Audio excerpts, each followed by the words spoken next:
Mesdames et Messieurs les élus, Monsieur l'ambassadeur du Rwanda en France, cher Jacques Kabalé, qui nous a invités, distingués invités, je suis membre du conseil d'administration de l'association de rescapés Ibuka France. Ibuka signifie en Kinyarwanda « Souviens-toi ». Je représente aujourd'hui son président, Marcel Kabanda, qui vous prie de bien vouloir l'excuser car retenu à la dernière minute pour des raisons professionnelles. Il y a 3 jours, le 7 avril dernier, Ibuka France, en partenariat avec la mairie de Paris, a organisé au Jardin de la Mémoire, dans le 13e arrondissement de la capitale, une cérémonie publique marquant le début de la 24e commémoration du génocide perpétré contre les Tutsis au Rwanda. Ibuka France remercie toutes les personnes qui, depuis 24 ans, apportent leur soutien aux rescapés par leur accompagnement dans l'hommage aux victimes. Ibuka France est très honorée de participer à cette journée du souvenir organisée par l'ambassade du Rwanda. À cet égard, notre association tient à féliciter son Excellence Jacques Kabalé d'avoir pris l'initiative d'inviter ses homologues pour partager ce moment de recueillement. Par votre présence autour d'eux, les rescapés renouent avec l'humanité dont ils s'étaient crus un moment exclus.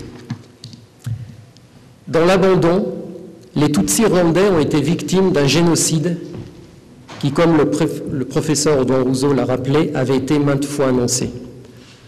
Au Rwanda, on tue les Tutsis depuis la fin des années 50.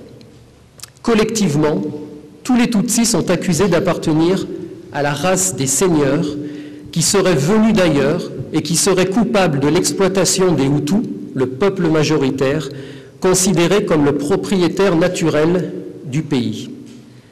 Suite à ces premiers pogroms, une partie de la population Tutsi est alors contrainte à l'exil. Les Tutsis qui restent à l'intérieur du pays sont pour la plupart chassés de leurs terres et déportés dans une région inhospitalière, le Bugesera. Fin 1963, début 1964, de grands massacres sont commis contre les Tutsis du Rwanda par une population civile encadrée par l'administration territoriale et les leaders locaux du parti unique, le Parmé Hutu. Pour la première fois, on parle de génocide. Et ce n'est pas n'importe qui le dit. C'est le mathématicien et prix Nobel Bertrand Russell. Le président d'alors, Grégoire Kayibanda, dans un discours de mise au point qu'il prononce le 11 mars 1964, va nier ces massacres anti-Tutsis. Il déclare que si les réfugiés Tutsis venaient à prendre la capitale Kigali, ce serait, je le cite, la fin totale et précipitée de la race Tutsi. Pendant 30 ans, les Tutsis de l'intérieur sont des Rwandais de seconde zone, une minorité discriminée et étroitement surveillée, une sorte de 5e colonne dans une citadelle assiégée qui tient en otage les alliés de l'agresseur pour le dissuader de toute initiative belliqueuse. 1994 marque un basculement. Mais ce basculement a été préparé par une longue propagande de conditionnement des esprits, par la peur et la haine. Le 1er octobre 1990, un mouvement d'exilés pénètre avec les armes à la main sur le territoire du Rwanda, par la frontière nord. La réaction du gouvernement est immédiate, brutale et ciblée. La violence est déclenchée contre les familles Tutsis, incendie des maisons, pillage des biens, meurtres. Dans la capitale, 10 000 Tutsis sont arrêtés sans ménagement. Toute la population est appelée à dénoncer les complices de l'ennemi.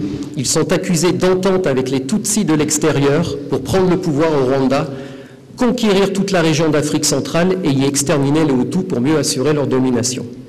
Un journal extrémiste publie les 10 commandements du Hutu, dans lequel on peut lire, j'ouvre les guillemets, « Il faut cesser d'avoir pitié des Batutsis ». Fin de citation. Une certaine presse explique que les Tutsis du Rwanda contrôlent tout, l'administration, le commerce, les banques, l'éducation nationale, bref, qu'ils se sont emparés de l'État, sans que les Hutus s'en rendent compte, grâce à leur incroyable capacité à mentir, à se dissimuler.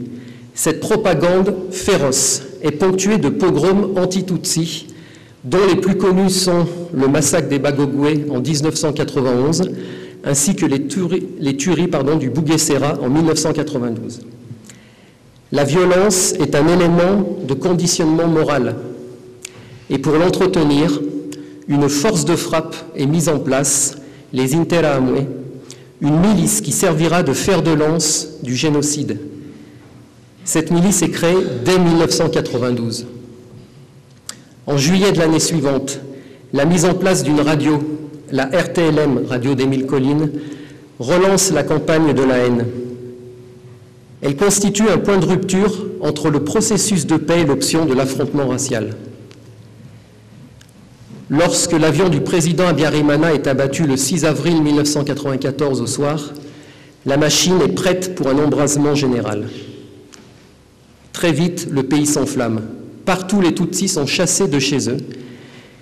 Ils se réfugient dans des lieux où ils se croient en sécurité, comme les églises, mais qui s'avéreront en réalité être des pièges. En effet, de manière systématique, tous ces lieux sont attaqués par une milice encadrée par l'administration locale et appuyée par les forces de l'ordre et l'armée. Les tueurs ne font pas de distinction entre enfants et adultes, hommes et femmes. Aucun témoin ne doit survivre. En quelques semaines, le génocide est quasiment accompli. En plus de la rapidité qui a été si souvent soulignée, ce génocide porte deux traits distinctifs. Le premier est la cruauté. L'ordre qui a été donné est de tuer tous les Tutsis, mais les milices ont le choix de la méthode. L'humiliation fait partie du programme d'extermination. Le second trait est le sentiment d'abandon. Et c'est un fait, dès les premières heures du génocide, seuls les ressortissants étrangers, vivant au Rwanda, ont été évacués. Les organisateurs du génocide en ont conclu que même Dieu avait abandonné les Tutsis. Le 21 avril 1994, soit 15 jours après le début du génocide, le Conseil de sécurité de l'ONU adopte à l'unanimité la résolution 912 qui change le mandat de la force de maintien de la paix au Rwanda et la réduit à une présence symbolique, 120 civils et 150 militaires. Pourquoi se souvenir de cela? Le propre de l'homme, c'est d'oublier. Et l'on constate que le devoir de mémoire n'a malheureusement pas empêché la répétition d'autres crimes de masse, comme nous le disait le professeur, ou tragédies. Certaines personnes voudraient même oublier, tourner la page. Alors la mémoire n'est-elle pas la chose la plus difficile à partager? D'aucuns disent qu'elle réconcilie. Dans la position qui est celle de notre association, en France, nous constatons que la mémoire du génocide contre les Tutsis est source de malaise, d'inquiétude, de discorde. Certes, de nombreux Français, simples citoyens ou élus, à l'instar par exemple de Madame la maire de Paris, nous accompagnent autant qu'ils le peuvent. Mais nous sentons bien qu'il existe une difficulté. Et nous savons pourtant ce dont celle-ci est faite. Elle est constituée de ces questions que les témoins posent et du silence que ceux qui devraient répondre leur opposent. Nous attendons avant tout une parole qui répare les blessures et permette de se souvenir ensemble, sans qu'il y ait souffrance.